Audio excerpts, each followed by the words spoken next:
4 degrees at 8 o'clock. It's Tuesday, September 11th. Here's what's happening in New York City. An ordinary morning, shattered by war. Plane has crashed In the middle of chaos, thousands will face the challenge of a lifetime. The choices that they make will save or cost lives. Some will change the course of history. In Washington. We didn't think the bunker of the White House was safe. And the towers. They're trying to kill us, boys. So let's go. In the Pentagon. We actually felt the jolt. Felt like a bomb had hit the building. And on the planes. Let's land the sons of bitches. You know, let's land everybody. We're gonna have to ram them. Mark, this is your mom. It's been hijacked by terrorists. Try to overpower these guys if you can. As government faltered and systems failed, I think we're getting hijacked. these were the split-second decisions that nobody expected and nobody prepared for. On the day America became a state of emergency.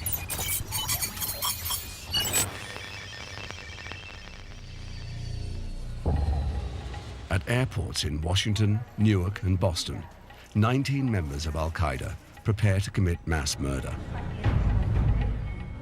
Their weapons, pocket knives, passenger jets, and most of all, surprise. The US government suspects nothing. That Tuesday, September 11th, was like any other Tuesday morning. It was only unusual in that the president was going to travel to Florida. I went in to see the president, and I thought that he would be having an easy day on September 11th, 2001. Day had the CIA briefing, and then we piled into limousines and went over to the school. I had a breakfast, and I went into my office next door and sat with my CIA briefer, who every morning would come over and brief me on the latest intelligence. But intelligence has been missed. American 11, Boston. 8 a.m. American Airlines Flight 11 takes off from Boston, bound for Los Angeles. On board is Betty Ong, a flight attendant for 14 years. She must decide how to respond to the first hijacking of the day. American 11, climbing available 290. American 11. 15 minutes after takeoff, Betty faces a crisis that all flight attendants are trained for, and dread.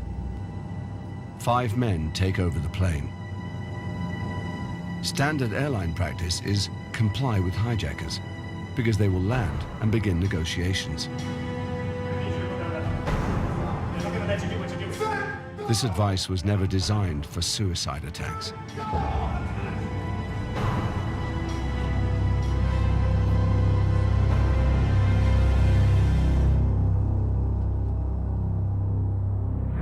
We have some planes that stay quiet and you'll be okay. We're heading to the airport.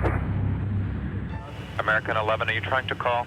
Betty Ong can stay quiet or attempt to alert ground crew. The instruction manual says, don't be a hero.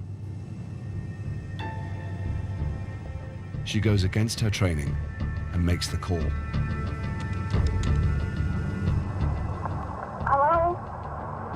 What is your name? Okay, my Ong. I'm number 3 on flight 11. Okay.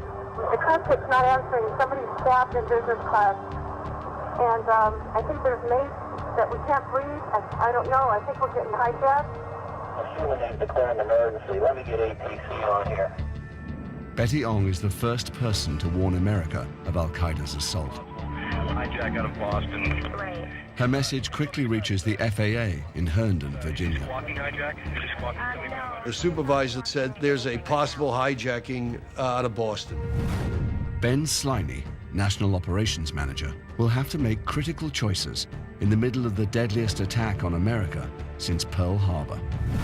It was crystally clear. The sun was coming up, the sky was blue, and I thought to myself, well, this will be a relatively calm day. American 11, if you're here, Boston Center, ident. An air traffic controller for 25 years, Sliney is in day one of a brand new job. American 11, if you're here, Boston Center, ident. He's in charge of all the commercial aircraft in U.S. airspace, over 4,000 of them. We couldn't get a report on exactly where the aircraft was, except that it was southbound. The tag was now drifting or in ghost status, meaning it's not receiving a current signal from the transponder. American 11 changes course He will not respond to me now at all. and heads for Manhattan. He's turning. Yeah, I turned him 20. Oh, okay. And he's only going to 29. As it descends, Betty Ong helps identify the hijackers. The door won't open. These two passengers were from first class. They were sitting in 2A and B. They are in the cockpit with the pilot. Have you guys called anyone else? No. Somebody's calling medical. American 11, Boston. You're doing a great job. Just stay calm, okay? We are, absolutely. There are 92 people on board and 10,000 gallons of aviation fuel. Ma'am, are you there?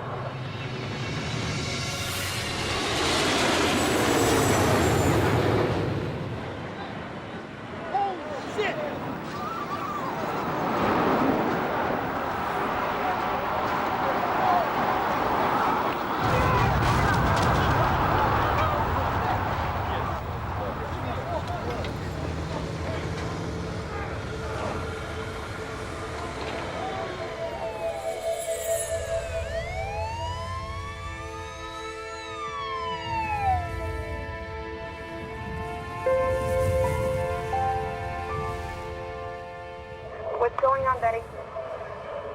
Betty, talk to me. Betty, are you there? Betty? What, do you think we lost her? I think we might have lost her.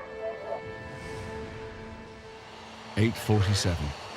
Alerted by Betty Ong's call, the Air Force now scrambles 2 fighter planes in Massachusetts. But if we don't know, let's get them over Manhattan. At least we got some kind of play. They fly directly towards New York City, 15 minutes away. But another hijacked plane, United 175, is closing in. And the US military knows nothing about it. Breaking news now on 1010 Wins.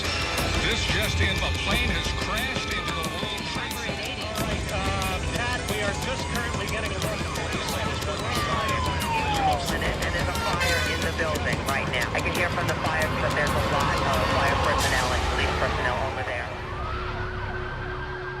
We felt the explosion and felt the building rock. Kelly Ryer.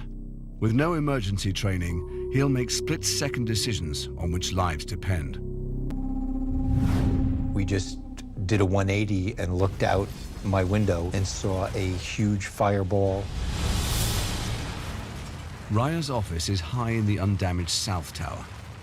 Just yards from the impact, he sees right inside the other building. You could see people blinded by the smoke and the fire and the explosion just walking to the edge and falling out of the building. And the first time that I saw that, my stomach just dropped immediately.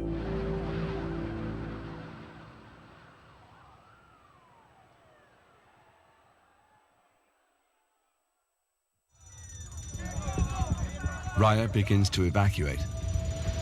But on the 78th floor, he thinks again.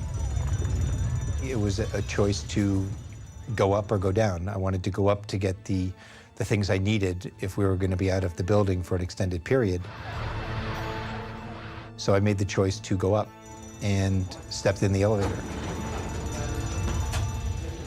The doors were just closing.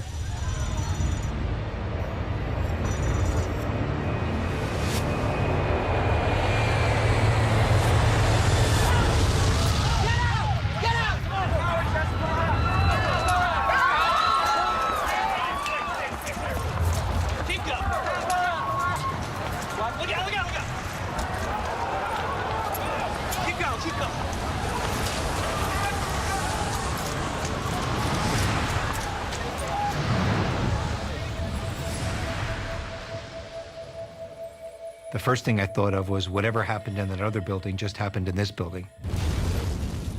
This is the moment of your death.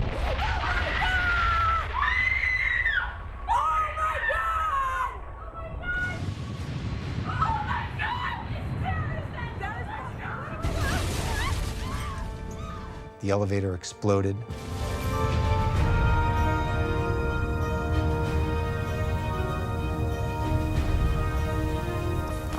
The flames are coming through, they're singeing my hands. The air is getting hotter and hotter. It's filling up with smoke. I'm having difficulty breathing. If I don't get out of this elevator fast, I'm gonna die. Another plane just hit. 9:03. United 175 has just hit the South Tower. Its left wing carving straight into the sky lobby where Kelly Ryer was standing seconds before. All over the world, millions see it live on television.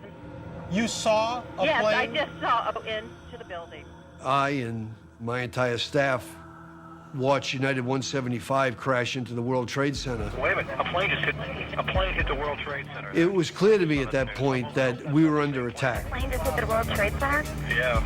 It's on the news? What we had in the sky were a series or several uncontrolled missiles. We just had a report of the second aircraft, and I don't know what you all need to do, but I've already put people on standby. It was the job of me and my entire staff to figure out how to deal with this situation, how to gain control over those aircraft. 3403, we're checking in 8,000. Grounding planes will reduce the threat, but grounding them all is unprecedented.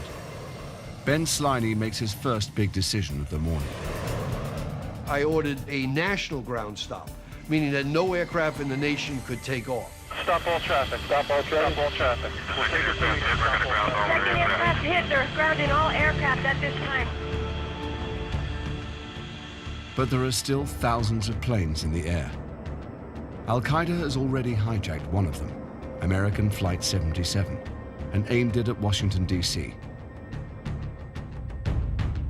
And Sliney's order comes too late to prevent United Flight 93 leaving Newark bound for San Francisco, with 4 Al-Qaeda members on board.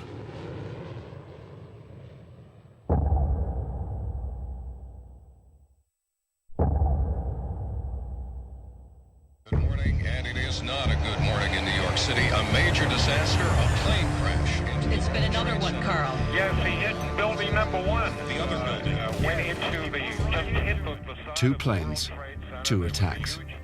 America is in a state of emergency. Key decision makers are around the country. They'll struggle to communicate all morning. 9:06. President Bush is visiting a school in Florida. He's with 16 children and the White House press corps. All he knows so far is that a light aircraft has hit the North Tower of the World Trade Center. Behind the scenes, his Chief of Staff, Andrew Card, gets a phone call. I was told that the second plane had hit the tower. I thought this was very, very serious. Card is Bush's right-hand man. 9/11 will be the biggest day of both their lives. I was facing a test that chiefs of staff have to face. Does the president need to know? The answer was obvious, yes. I opened the door to the classroom. I wanted to be very efficient with my words. I did not do anything that would invite a question. I was not looking to have a discussion, and I was trying not to stand in the spotlight very long. And there was a break in the conversation at the front of the classroom, and I walked up to the president, and I leaned over and whispered into his right ear. A second plane hit the second tower. America is under attack. Let's clean that up. Get ready for the butt. Get ready. George Bush will be criticized for his delayed reaction. But at least one man in the room is pleased by it. I was glad the president didn't bolt out of his seat or do anything to introduce fear to those young kids. I'm glad he did nothing to demonstrate fear to the media that would have translated it to the satisfaction of the terrorists around the world. Instead, he completed the obligation that he had in the classroom. Thank you also very much for showing me your reading skills. I bet they practice too, don't you? Oh, yes. That's a requirement. Homework, reading homework. Reading more than they watch TV? Oh, yes. We were able to get the crew back on Air Force One, get the Secret Service to turn the motorcade around. We were able to get some remarks drafted for the president to make to about 1,000 people who were gathered in a gymnasium just on the other side of the classroom. Thank you, Press. If you can step out the door, we came in, please. Mr. President, are you aware of the reports of the plane crash in New York? Is there anything? Talk about it later. Thank you all. People only know me because I whispered in the president's ear. I wish that no one had to whisper in a president's ear the way I did. Someone trapped on the 104th floor. 104th floor. 25 to 30 people. Sir, if you can get out of the building, then get out of the building. If you can't, just open up windows and you put it tight. It's going to be a while. 9:07. Thousands of workers are trapped in the World Trade Center. The lucky ones stream out of the lower floors. Hundreds of firefighters are going into the towers. We didn't hear about it, we heard it. Jay Jonas, Battalion Chief, Ladder 6. His choices inside the tower will decide the fate of 7 lives. It was the most dramatic thing I ever saw. And if you looked at the holes, they looked like the shape of an airplane. And you saw smoke and fire coming out under pressure. And the first thing I thought of when we were coming across is, oh my God, there's a lot of people that need our help right now. There's people that are trapped and they can't get out. The World Trade Center just blew up. Yeah, we got it. We're on the way. Explosion. Yeah, we got it. Do not leave. Okay, there's a fire or an explosion or something in the building. A fire high in a skyscraper is a firefighter's greatest challenge.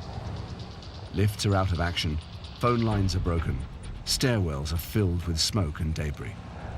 There was one fireman that walked into that building and thought that this was a routine operation. The World Trade Center. Yeah, we got it. If something crashes. One of them looked up and said, "We may not live through today."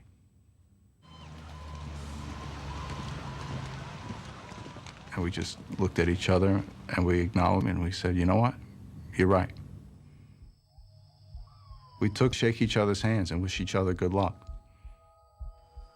I said to them, I said, they're trying to kill us, boys. I said, let's go. And to their credit, every one of them says, okay, Cap, we're with you. Okay, we don't know what's going on right now. We just got there. Unless you're reporting... Each firefighter carries 100 pounds of protective equipment and tools. The nearer they get to the fire, the hotter it gets in the stairwell.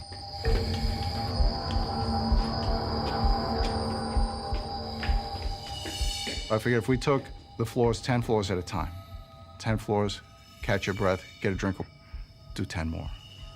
And we would keep repeating that, and I felt that they would have a little energy once they got to the 80th floor. President Bush is now speaking about the situation here in New York City at the World Trade Center. We're trying to bring you his comments. Today, we've had a national tragedy. 2 airplanes have crashed into the World Trade Center in an apparent terrorist attack on our country. Terrorism against our nation will not stand. And now, if you join me in a moment of silence.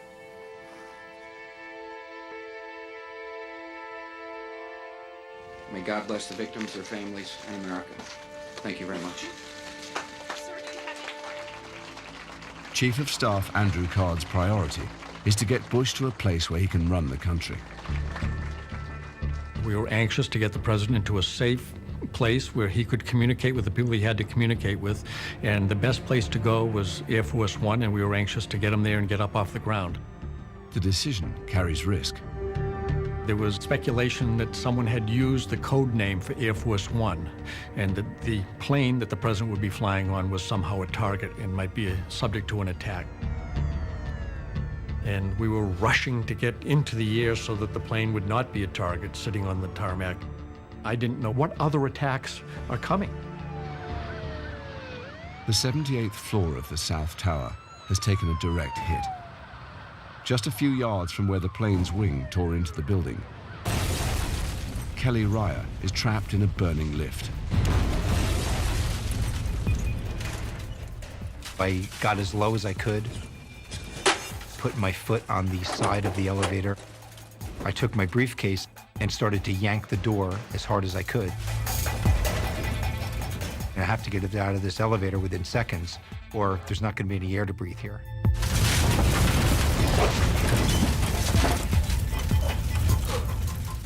gap was probably maybe 18 inches wide, but it was enough to wriggle my body through.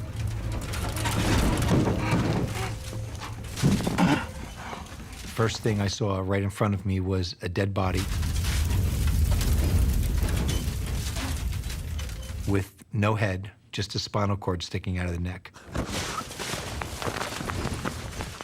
As I crawled out of the alcove into the main sky lobby, that's when the real destruction became evident, because what was a sky lobby teeming with people sort of making decisions to go up or down or wait for friends was a wasteland.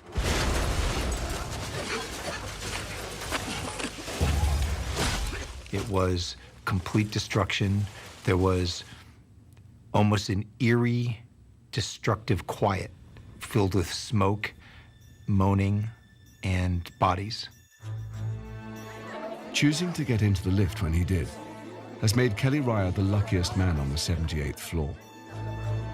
The elevator shielded me from the blast, so if I had waited 5 or 10 seconds, I would have been standing naked in the alcove when the blast and the glass and the explosion came through, and probably would have perished. If I had been 5 seconds or 10 seconds earlier, I would have been in the elevator up in between floors, and I never would have been able to get out of the elevator.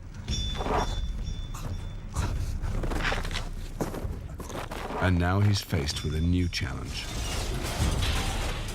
One of the assistants who I work with appeared right in front of me out of the smoke. Her name was Donna Spira. She was terribly injured. So I took my shirt off and tied it around her wounds. I remember saying vividly to her, I guess God wanted us to live. Donna's survival depends on Kelly helping her evacuate, but it's 78 floors to safety. He's over Kennedy. 9:24. A superpower is under attack, and its military struggling to react. A pair of F-16s, scrambled to protect Washington, fly out to sea, away from the source of the danger. Their pilots are following Cold War protocols, designed to stop Soviet bombers, not Al-Qaeda hijackers. Civilian air traffic control is floundering too. There are still 4,000 planes in the skies, and no one knows how many are in Al-Qaeda's hands. Lost American 77. Okay, 77. We're looking for President. They lost radar with him, they lost contact with him, they lost everything, and they don't have any idea where he is or what happened.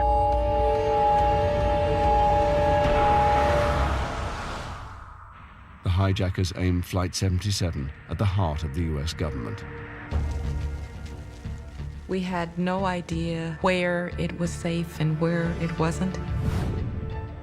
Condoleezza Rice, National Security Advisor, responsible for the continuity of government in a crisis. The White House is an obvious target, and Rice is inside it.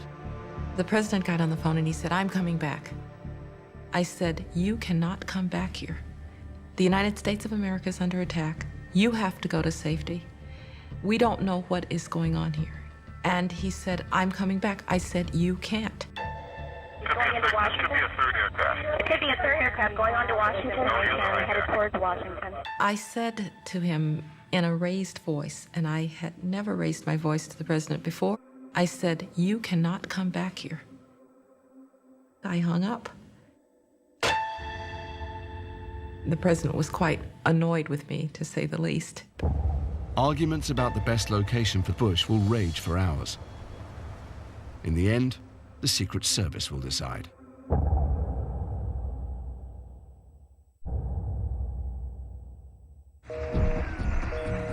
As the crisis mounts, communication systems are failing at the heart of government.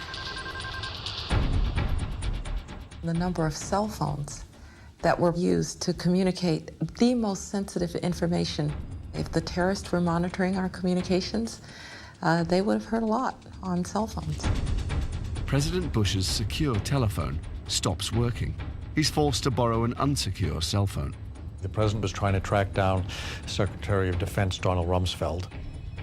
I was trying to help track him down, too. It wasn't just the president. There were others trying to track him down. I tried to reach Don Rumsfeld, He was needed in the command center, and I couldn't. Oh my goodness. Oh my goodness. I looked behind me. There is smoke pouring out the Pentagon. And a plane had hit the Pentagon.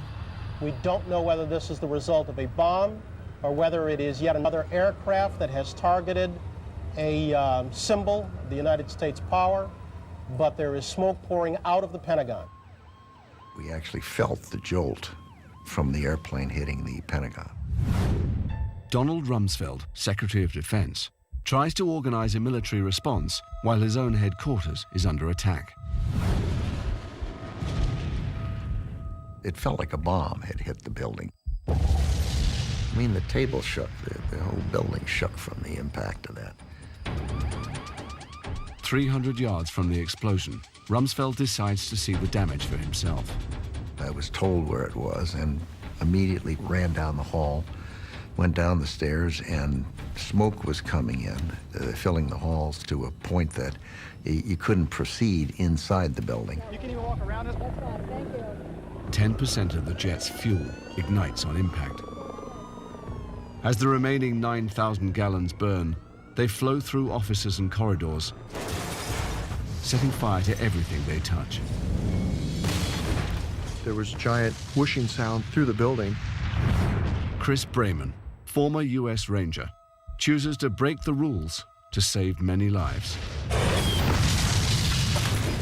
My office kind of moved. The window cracked from the compression coming through. I gained composure. I said, "Got to get out, everyone get out, get out, get out." There was a man struggling carrying a baby. I grabbed the baby from the man's arms and I ran with explosions going on the left-hand side. Donald Rumsfeld is surveying the crash site, surrounded by injured staff. I got down there very early, and there were people helping people out of the building. The fire department and the ambulance services and the police departments had not arrived yet from the county. It was a terrible sight. Pentagon got hit. You heard that? Pentagon just got hit. Apparently it's pretty serious.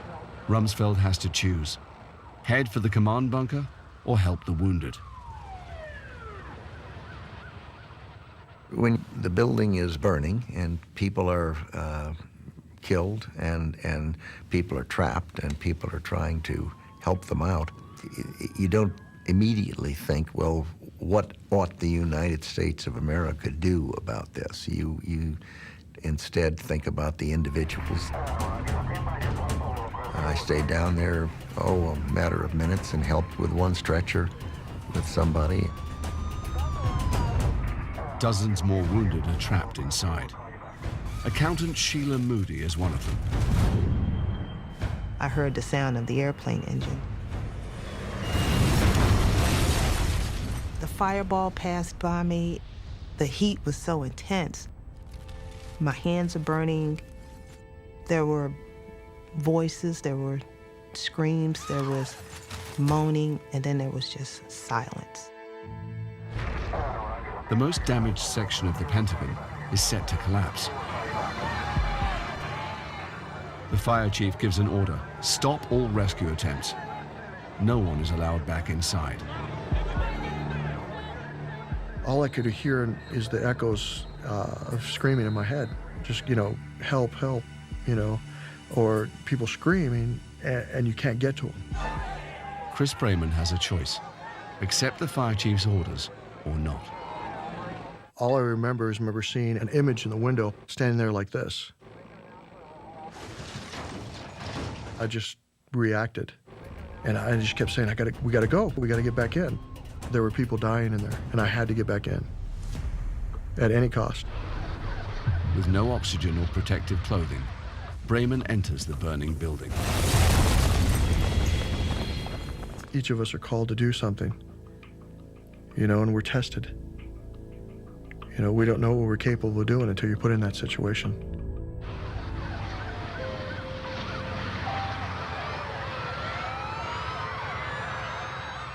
"9:40. The World Trade Center and the Pentagon are already in flames. Where next? Millions look to the skies and the government. With the president in Florida, National Security Advisor Condoleezza Rice must try and stop the chaos spiraling out of control. When the second plane went in, I knew it was a terrorist attack. When the plane went into the Pentagon, I thought it might be all-out attacks all over Washington, all over the United States. The Secret Service came in and they said, "You have got to go to the bunker." I remember just being driven along, almost propelled along. We had no idea where it was safe and where it wasn't. We didn't think the bunker of the White House was safe at that point. 100 feet below ground, Rice joins Vice President Dick Cheney and other senior officials, all struggling to understand the scale of the crisis. Norm Mineta, the transportation secretary, was tracking tail numbers of aircraft on a yellow pad. He's calling out, he's saying, what happened to 671? What happened to 123? And he's trying to make sense of what's going on. My first thought was, get a message out to the world that the United States of America has not been decapitated. These pictures must have been terrifying. And that it must have seemed that the United States of America was coming apart. My test was to keep my head about me and to make certain that people around the world didn't panic. Rumors of new hijacks overwhelm civilian air traffic control and the Air Force. Gosh, another one to Las Vegas. We're not doing so good right now. Yeah, I know. And we were receiving reports of other aircraft in the air that were either squawking hijack or were not responding properly, or in some cases were simply not responding at all. The Air Force holds no flight plans for civilian airliners and has no idea which planes are off course or hijacked. Okay, doesn't help us. We can't interrogate. I got it. Sorry.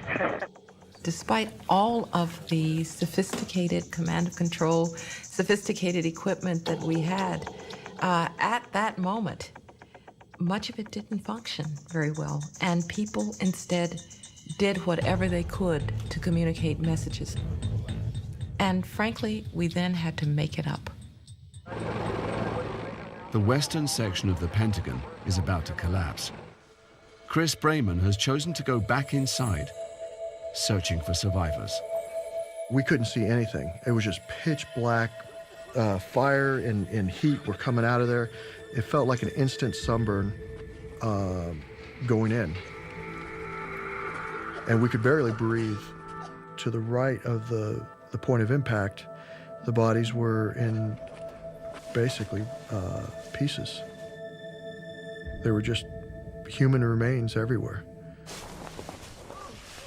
Sheila Moody is trapped in the accounts department. I'm looking around and I'm trying to find a way out. I climb up on some debris and I take my hand and I bang it up against the window to see if I could break it, but it was hopeless. It was too thick, so we're just trapped. And I called out to Jesus and I was just like, God, Jesus, you have got to help me. We just kept kneeling down and going through the different areas with the smoke billowing across.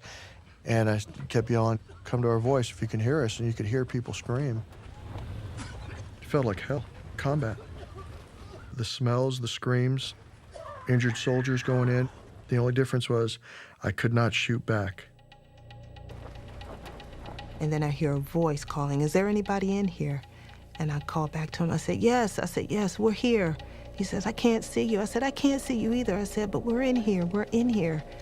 And with that one, with that last call, I couldn't breathe anymore. I'm doubled over, I'm coughing, and a voice in my head just said, clap your hands. There was a woman on the ground clapping. I didn't hear her clap, I just saw motions. And in that split second, I just reached through the billowing clouds and I grabbed this woman. Just minutes after Brayman pulls Moody free, the southwest wall collapses. 125 people die inside the Pentagon. Chris Brayman's choice to re-enter the building saves Sheila Moody's life. For this and 2 other rescues, he receives the Soldier's Medal for bravery. It's fight or flight syndrome. You're either gonna go in and fight or you're gonna run. And on that day, I chose to stand and fight.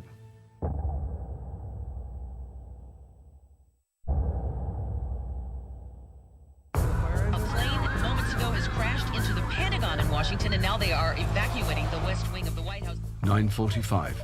Staff have been leaving the White House since 9:20. After the attack on the Pentagon, they're told to run. Within the hour, the UN building in New York and the Sears Tower in Chicago are also deserted, and all of Lower Manhattan is evacuating. But below the White House's East Wing, a World War II-era bunker is packed with top officials. There were so many people in the bunker that the oxygen levels started dropping. And the Secret Service came in and said, we've got to get some people out of here. They literally went around telling people that they were essential and they had to leave. Condoleezza Rice and Vice President Cheney remain, struggling to maintain some structure in government. The Commander-in-Chief is still in Florida, on board Air Force One, accompanied by Chief of Staff Andrew Card. The plane, it started to roll down the runway up at a very high speed and a very steep incline.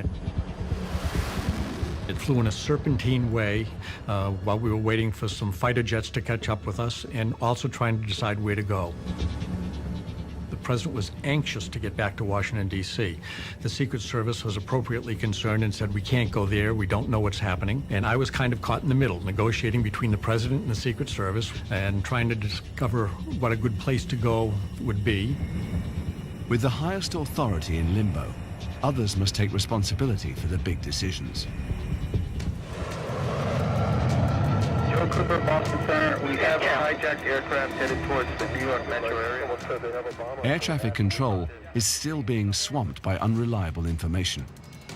Trying to figure out, A, what exactly was going on, and B, what to do about it.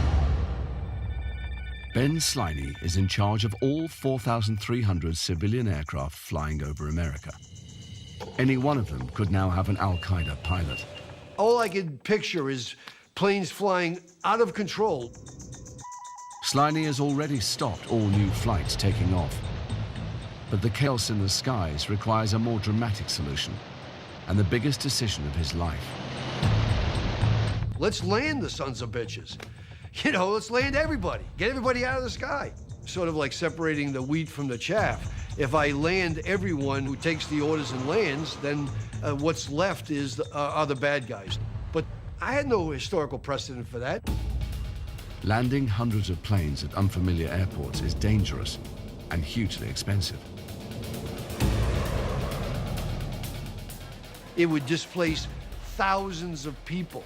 It would force the airlines to spend enormous amounts of money. All of that was in my mind, but it was a necessary order and I was going to do it. On a day, swiftly and safely. I'm a person that analyzes what I've done, and I want to make sure that I did everything that I could do given the information that I had. I believe I did that. If I have one regret, it's that I did not order it sooner than I did. But one flight pays no attention to Sliney's orders. United 93.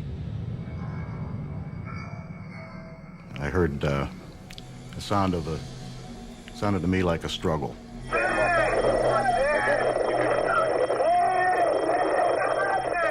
But it was so garbled, nobody knew for sure what it was. John Worth, air traffic controller in Ohio, the first to discover what America is dreading, another hijacking.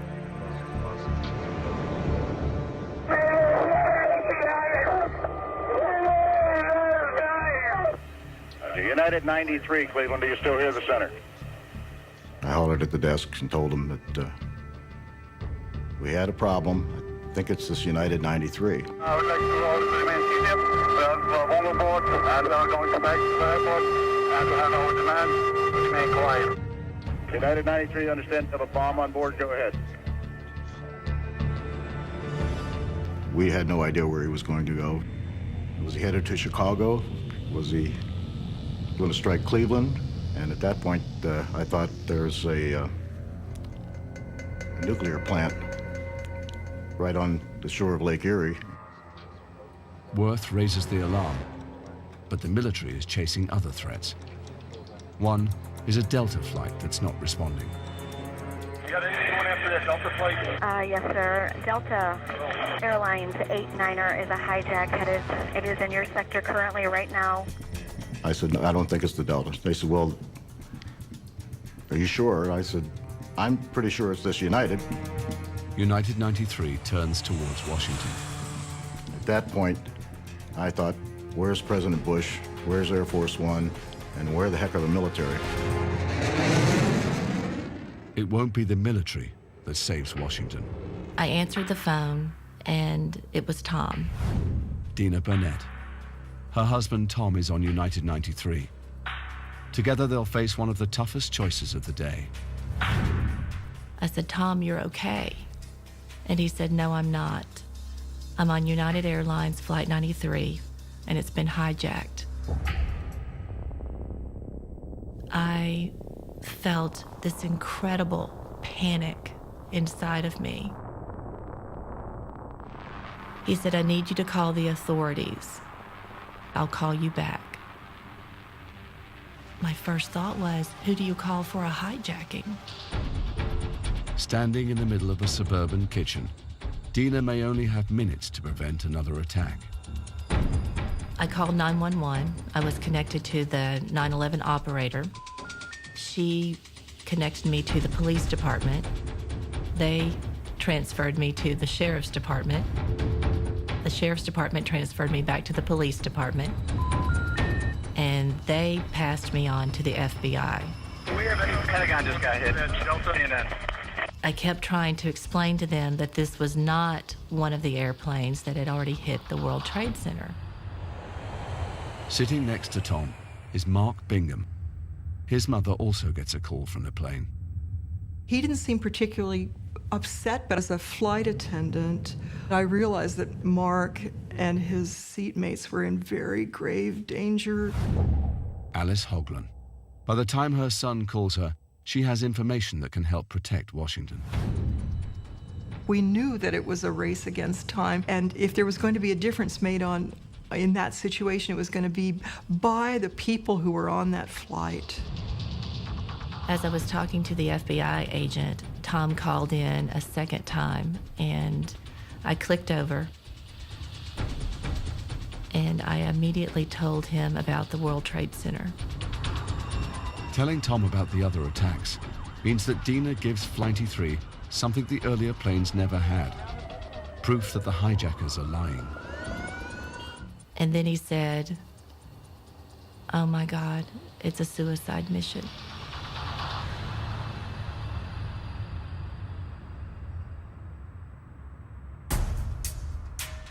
Air Force One is still circling over Florida. President Bush is safe, but noticeably absent. To have the president as the one who could comfort the American people and let them know that the world wasn't coming to an end was a real disadvantage to have him out of Washington at that moment. The president must eventually land somewhere. The Secret Service chooses where. Fortuitously, there was an Air Force base in Indiana that was in the middle of a nuclear exercise, the highest level of security, and that made a wonderful spot for us to go. But we were not running away, and in fact, he was anxious to get back to Washington. Al-Qaeda almost killed Kelly Raya, but he's alive and battling back, helping his colleague Donna Spera evacuate.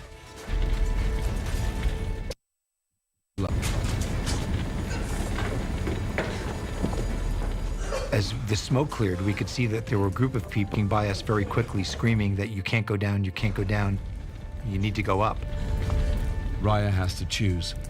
Return to the devastated sky lobby with the others, or press on towards an exit they say is blocked.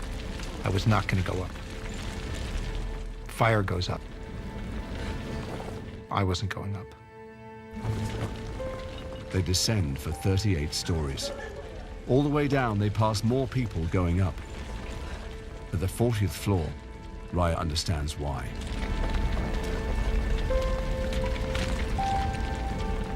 It looked like perhaps an elevator had come through the stairwell. The walls had collapsed. The beams were down. Faced with the choice to go back or not, I just had an immediate sense of survival. We realized that if we moved some of the beams from the floor onto the banister, we could create a little triangle area with sheetrock on the stairs that we could slide down.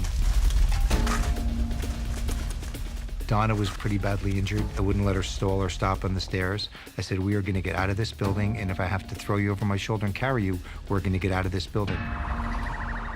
After 78 stories, Kelly and Donna escape. His decision to follow his instincts and not the advice of frightened people on the stairwell has saved both their lives. And the minute we came out, a U.S. Marshal came up and just scooped Donna out of my arms.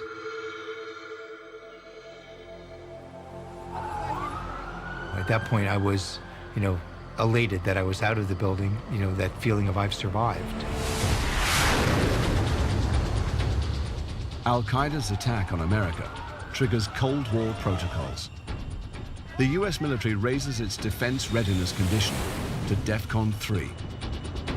It's only been higher during the Cuban Missile Crisis. I knew that our forces were going up on alert, our military forces. And I had been schooled and taught about the spiral of alerts. American military forces alert, Russian forces alert, we alert, they alert. And pretty soon, you're at DEFCON 1 and near war just on the basis of alerts. With the president somewhere over Louisiana, Rice decides to pick up the hotline to the Kremlin herself. So I called President Putin and I said, Mr. President, our forces will be going up on alert. He said, I know, we've seen them.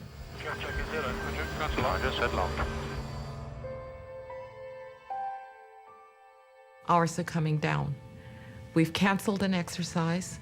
You don't have to worry about us. Is there anything else that we can do? And for one moment, I had this moment of reflection. I thought, the Cold War is really over. It's really over.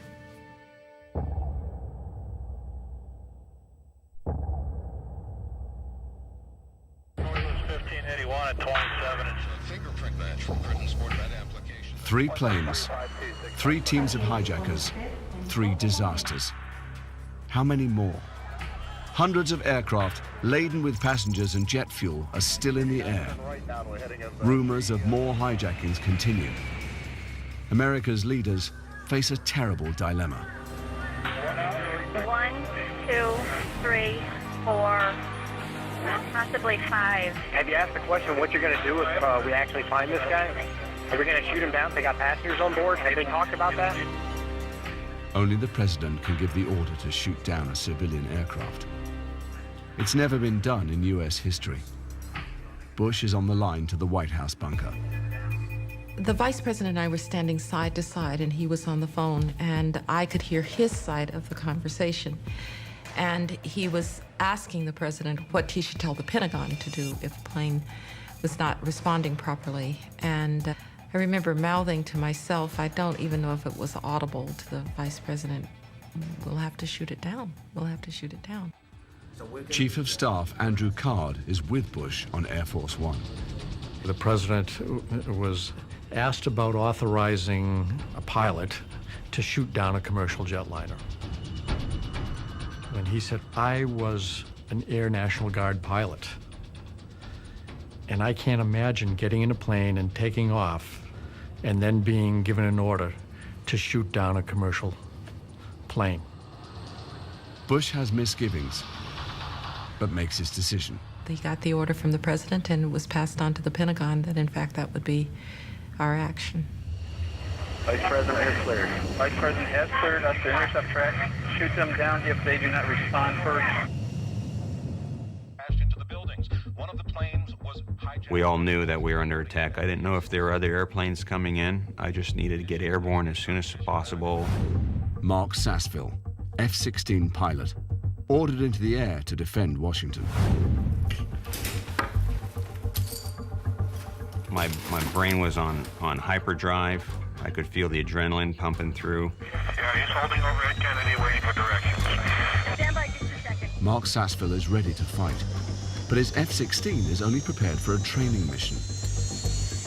We didn't have time to put missiles on the airplane. All we had was the internal gun, and the type of bullets that were in the internal gun were training rounds, which don't explode on impact.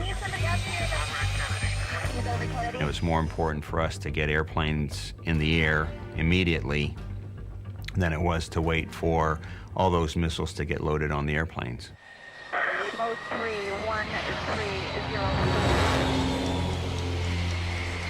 Well, they're probably not squawking anything anyway. I mean, obviously these guys are in the cockpit. These guys are smart. Yeah, they knew exactly what they wanted to do. Sasseville knows that if he finds a rogue plane, he will face some very tough choices. And without missiles, the only way for me to actually bring the airplane down would have been to use one of my own wings to drive past it as quickly as possible and see if I could basically saw it off, essentially ramming the airliner. Mark Sasseville never gets the chance to put his courage to the test, because all morning the Air Force fails to locate any hijacked planes. Like everyone else in the country, I, at that time, had every confidence that our military was just up to handling anything. But the sad fact is that the disconnect in the communication was just too bad. They use a radar system, but it's not the same radar system that we use. They're based on latitudes and longitudes. We use degree distance from navigational aids. 9:50. Undetected by the military, United 93 is closing in on Washington, flying low and fast. The only people who can stop it are its hijacked passengers and crew. Tom Burnett calls his wife Dina again. He told me he was putting a plan together to take back the airplane. And I asked who was helping him. He said there's a group of us. I told him to sit down, be quiet, and not draw attention to himself. He scolded me for even having told him that. He told me that the hijackers were talking about crashing their plane into the ground. And he said, we can't let them do that. We're going to do something. And I remember thinking, he's right. He's right, they have to do something. Sitting next to Tom is Mark Bingham, Alice Hoagland's son. He called her earlier, but was cut off. After we were disconnected, I was pretty desperate, and we stood around in the kitchen trying to figure out what to do. And I was very grateful when my brother suggested, call him back on his cell phone and tell him that it's a terrorist attack. Tell him that he's got to get control of the airplane. He's got to fight with the other people that are there, because there's not going to be any help coming from the ground. Mark, this is your mom. It's 10:54 a.m. The news is that it's been hijacked by terrorists. They are planning to probably use the plane as a target to hit some site on the ground. Try to overpower these guys if you can. I love you, sweetie. Bye. Ground troops like these do what the US military can't. They get decisive and timely information into the hands of people who can do something about it. When he told me that they were waiting until they were over a rural area to take back the plane, it hit me that this may not go well, and that he knew this may not go well.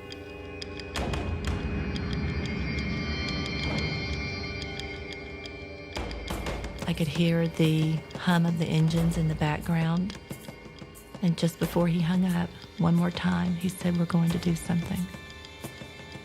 And he hung up the phone. I held on to it for hours. thinking he would call one more time.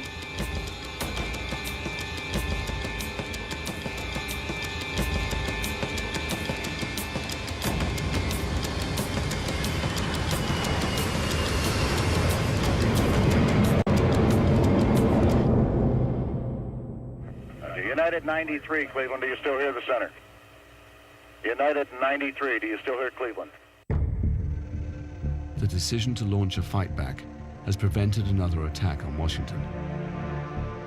But when America's leaders hear about the crash, they assume that their Air Force is responsible. Everyone in that room thinks that perhaps it's been shot down.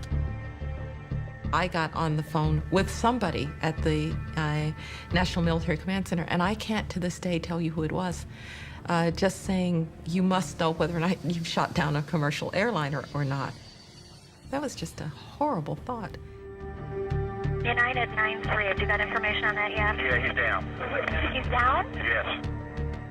I hate to sound callous saying this, but I think everybody in the FAA, when we heard that he crashed, when we knew where he crashed, we felt relief because he did not hit a major population center.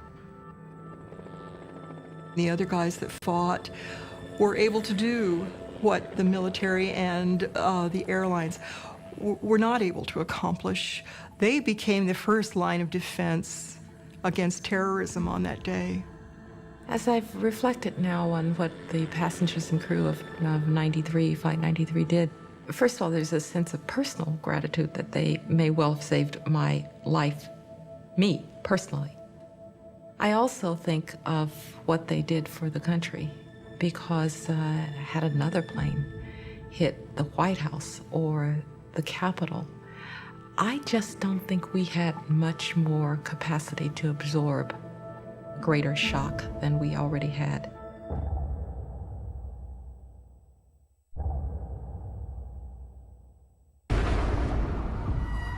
(9:55).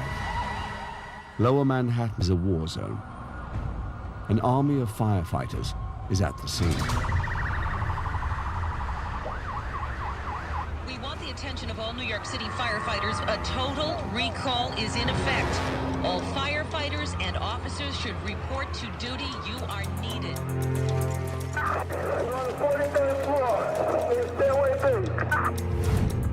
Oreo Palmer, Deputy Chief of Battalion 7, puts his life on the line gathering intelligence for his men. Palmer scouts the South Tower, radioing his commander on the ground.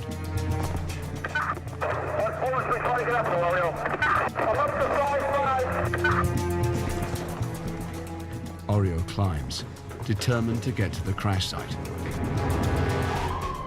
Around him, two gigantic steel skeletons are at breaking point.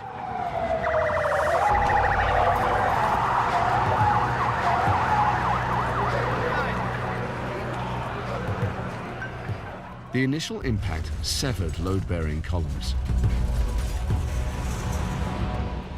These stairway walls have been compromised on 73 and 74, so be careful.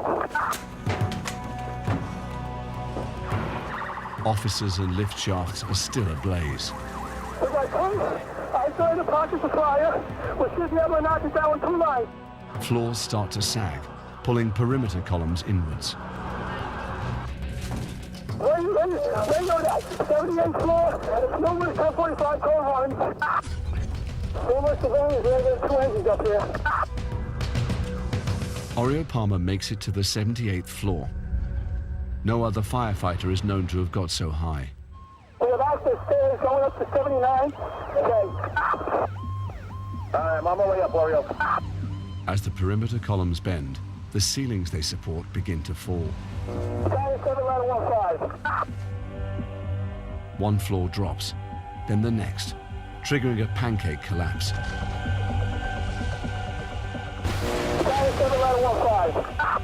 And all of a sudden somebody said, "Oh my God." We were all kind of silent and aghast.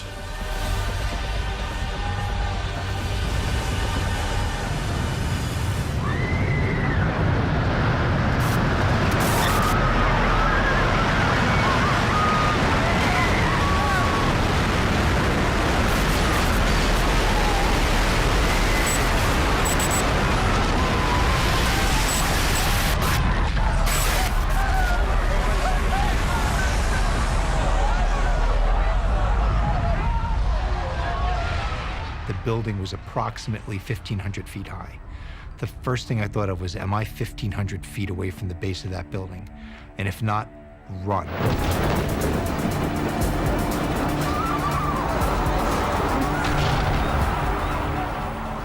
500,000 tons of steel, glass, and concrete surged towards Kelly Raya.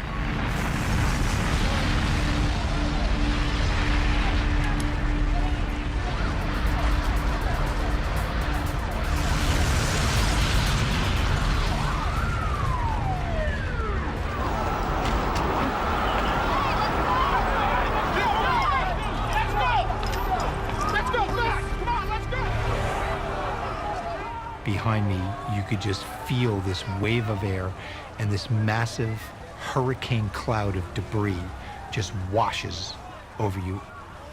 And so I wedged myself in between the sidewalk and the cement wall with my face in my hands, breathing in dust particles. This gook is forming in your nose, in your throat, and in your mouth.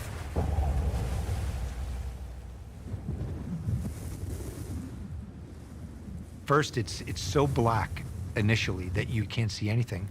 And all of a sudden, what was black turned to a darker gray, then to a gray, then, realizing, I'm alive. Again.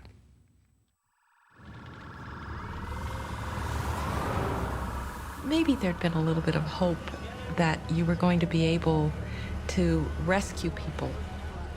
Even if the floors where the plane had gone in, you couldn't survive that, people could get out. But suddenly realizing that a lot of people weren't going to get out, that was really, really terrible. Billions around the world now stare at the North Tower with a sense of inevitability. 408. Jay Jonas and his 5-man crew are on the 27th floor. 1751. And every fiber in my being was screaming, get out of this building. Go, get out. I just looked at my guys and said, all right, guys, if that one can go, this one can go. It's time for us to get out of here. But on the 20th floor, they pause. Someone needs help. We saw a woman. She looked like she was in distress. Josephine Harris has made it down from the 73rd floor. Injured, exhausted. Her life is now in Jay Jonas's hands. My legs are not working. They just weren't working. My legs were tired. I was tired. Tommy Falco turned around to me and looked at me and says, hey, Cap, what do you want to do with her? I knew what kind of danger we were in. Whatever's going to slow us down is going to bring us closer to a fatal decision. And I just said, oh, all right, bring her with us. We'll do the best we can. Lower Manhattan's completely enveloped in smoke, and the simple goal of anyone down there is to get to safety. As we're getting closer, I'm starting to get more and more encouraged. Once we got to the 10th floor, I felt pretty good. And then, once we got into the single digits, I'm like, okay, maybe this building isn't going to collapse. On the 4th floor, Josephine gives up. I was tired. I felt like I was slowing them down. And somewhere along in there, I said to them, just leave me, leave me. Oh, we were a little frustrated. We were under extreme stress that, we're getting out of here and we're bringing you with us. And she's yelling at us to leave her. Let's go. We gotta go. I looked at her and we couldn't leave her. Jonas decides to carry Josephine in a chair. He just needs to find one. The adrenaline is just pumping away in your system. Look for the chair, find the chair, because it's going to get us out of here quicker. In one of the biggest office buildings in the world, Jonas has broken into a machine room. There are no chairs. Something just told me, I said, you know what? This isn't working out. You're just going to have to drag her down the stairs. they are out of time.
My first indication of it was I felt the building move a little bit, or actually kind of had waves in it, like a ripple effect, like waves on a lake. It's like being in the middle of an earthquake and a tornado at the same time. As the building's collapsing, it's compressing the air, and it's creating very strong gusty winds. You know, this loud screeching sound. And inside this wind is debris, and we're getting pelted with debris as this collapse is getting closer and closer. And the closer it's getting, the louder it's getting. And the vibration is so intense that we're bouncing off the floor. It was like boom, boom, boom, boom, boom, boom. Boom, boom, boom. And that noise was getting closer. I'm thinking, I can't believe I'm gonna die right here. That this is where it ends. 2,605 people die in and around the World Trade Center, including 411 emergency workers. Their comrades scour the site.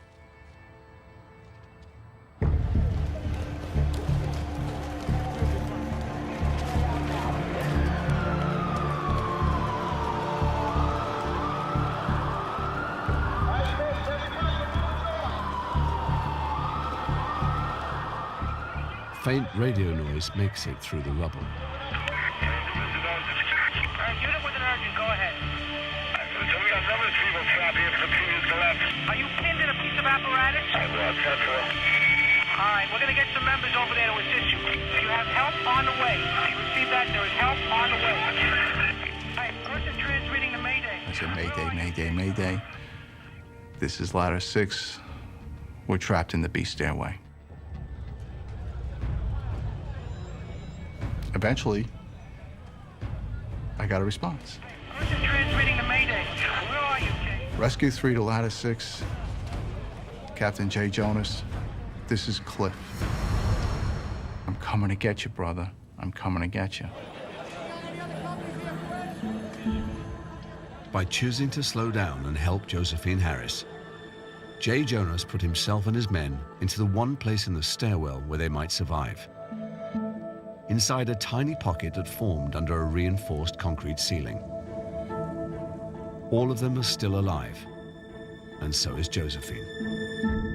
There was a fireman that came in. He was very, very tall, like a giant. And I'm looking up at this fireman and says, "You're a fireman? You should be a basketball player." They put me in the basket.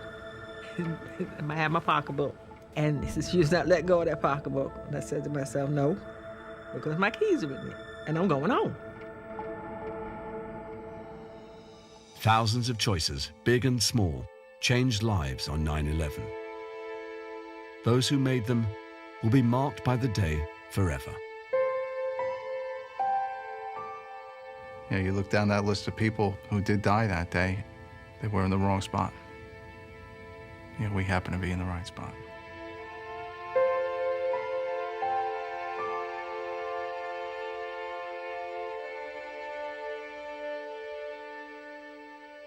My calendar for that day, I've since retrieved. And there were lots of things on it. And my secretary, when it happened, just put a large X through it and said, America attacked 9/11. And that said it all. Nothing else that we were going to do that day, nothing else that we were going to do after that day was ever the same.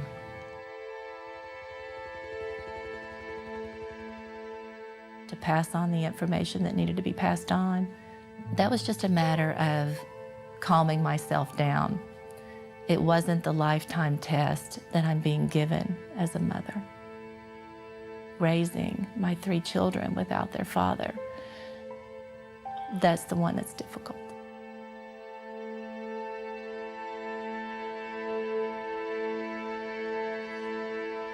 Live coverage of the London 2012 Paralympics is continuing over on Channel 4 now, and they've got the men's 400 metres coming up just before 10 o'clock. Coming up next here on More 4, military and air traffic control conversations that took place on the morning of 9/11, revealing shock and confusion in the lost tapes.